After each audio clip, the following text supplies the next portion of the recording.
what's up guys? My name is Zach and today I am driving a 1991 Ford Mustang convertible. Up front is a 5.0 liter V8 and down below is a 5-speed manual transmission. Now I am super excited to be driving this Fox body convertible for two reasons. First of all, I love the Fox body. It's my favorite generation of Mustang, but the second reason is the fact that it's a 5-liter V8 and I've driven a convertible turbo Fox body Mustang in early 1984, but this is almost a decade later, and so we're going to be talking a lot about that towards the end of the video. But if you would like to submit your own vehicle, you can head on over to my website, zackpradel.com/submit.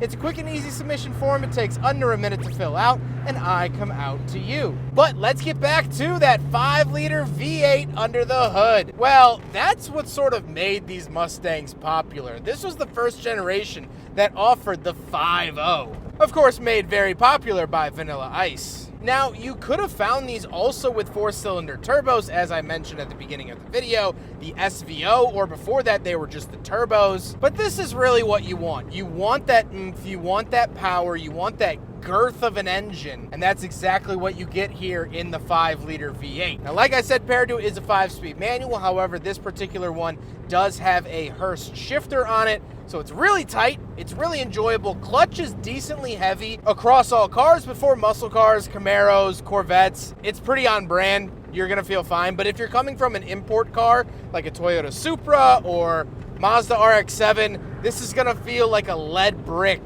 but that ain't the worst thing in the world. Last but not least, of course, the Mustang is rear-wheel drive. So how does it feel to drive the Mustang convertible 5-liter V8? This is the better experience. The turbo is fun, and the turbo is unique for sure, without a doubt. For my video purposes, I love driving the turbo because I think it's so odd and unlike normal, but this is really the engine that you want. It has all the torque in the world down low, so cruising around town is an absolute breeze. Letting the clutch out, you barely have to give it any gas at all. Love to see that. But then up at the top end, it does sound great, it works great, and it's just a fun driving experience seen here.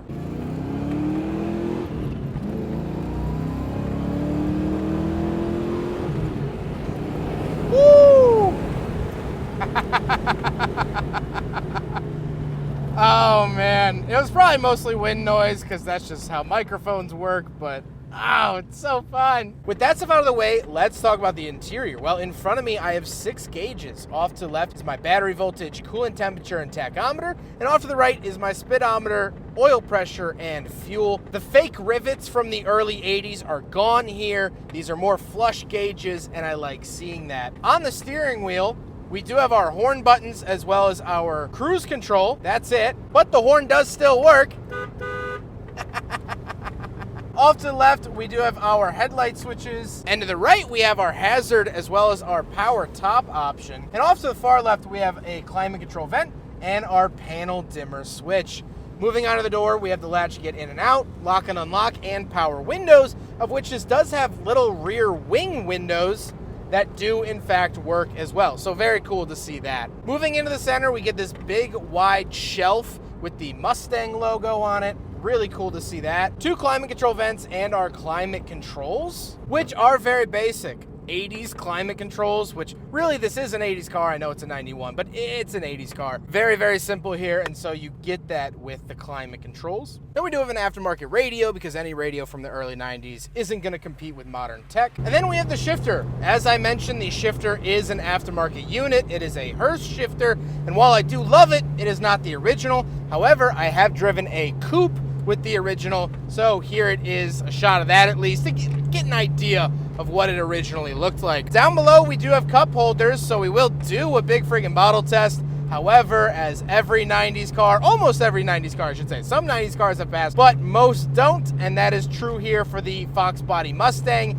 It too fails the big friggin' bottle test. Handbrake off to the right and power mirror switches to the left. Center console and the seats. The seats are cloth and they are very, very comfortable. One of the big redeeming factors of this interior that might be lackluster otherwise, but I think the seats are actually a pretty big hit, and I enjoy them a lot. However, speaking of seats, we do have back seats, so let's go do a back seat review. The amount that I wanted to just Dukes a hazard right into the back, but this ain't my car, so I want to respect it. We're in the back of the 5.0 convertible Mustang. It's not good back here. However, I do actually have experience back here. A friend of mine in high school had a 5-liter Fox body Mustang. It was an earlier car, I think. I'll show a picture here. It's like the only picture I have of it from high school. It's probably like a 10-year-old picture at this point. So I would ride back here with friends, and you know, we would take it out every once in a while, and so it was pretty cool. Shout out to Sean for that one. But it's not comfortable. I don't want to be back here for longer amounts of time. And when you're a high schooler, you know, you're basically built out of Play-Doh, so you shove yourself anywhere and you don't really care. You're not like, oh, ride quality. You're worried about, you know, seeing the world for like kind of the first time with your own license, and so it's not that big of a deal in that regard. But would I want to sit back here on a long road trip to Delaware? Not quite. Wouldn't be my first pick of vehicle. But it has a back seat, and that's pretty cool. So let's hop into the back. We'll take a quick look at the trunk and cargo space, and then we'll talk about the looks. So this is of the era where key for the ignition, key for the trunk. 2 separate keys here. Pop it up like that, and you do get some nice bags for the tonneau cover and whatnot, but here it is. This is the rear trunk of the Fox body Mustang convertible. As you can see, some of it is eaten up by the convertible top, to be expected in a vehicle like this, but there you go. Don't expect to take any new mattresses home in your Fox body Mustang. However, we do have some awesome literature back here. The LX 5-liter Mustang, very, very cool. We have the Mustang LX, interior shots. This is the stuff that, you know, makes me goo-goo for gaga, or whatever the phrase is. Really, really cool stuff here. There's all the options. I'm hoping that comes through, and you can pause it and read it if you'd like. Quality is job one.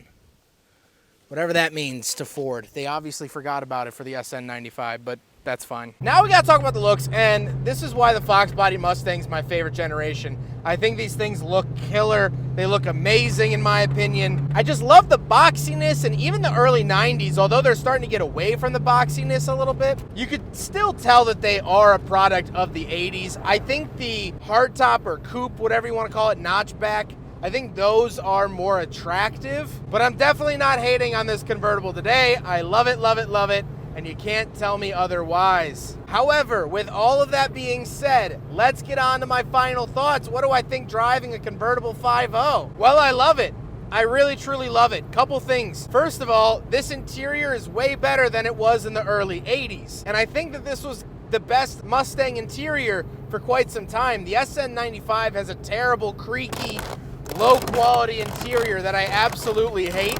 I still enjoy the look of a Fox body, even with over 100,000 miles. I also like the exterior design. I think they updated it throughout the 80s in a good way. I don't think they ruined it. I do think that they made it look better. And that 5-liter is it's just fun, man. I mean, shoot, it's just a good old time. I feel like the late 90s SN95s really sort of neutered the Mustang, but this is full bore, baby. This is loud, this is proud, this is in your face, whether you like it or not. And personally, I like it quite a bit. Get up all up in my face.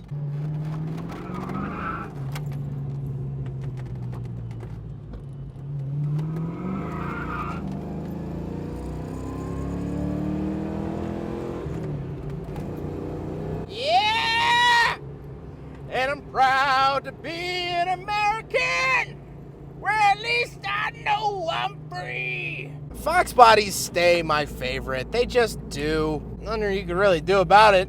Sorry I was born this way, but Fox bodies are just great.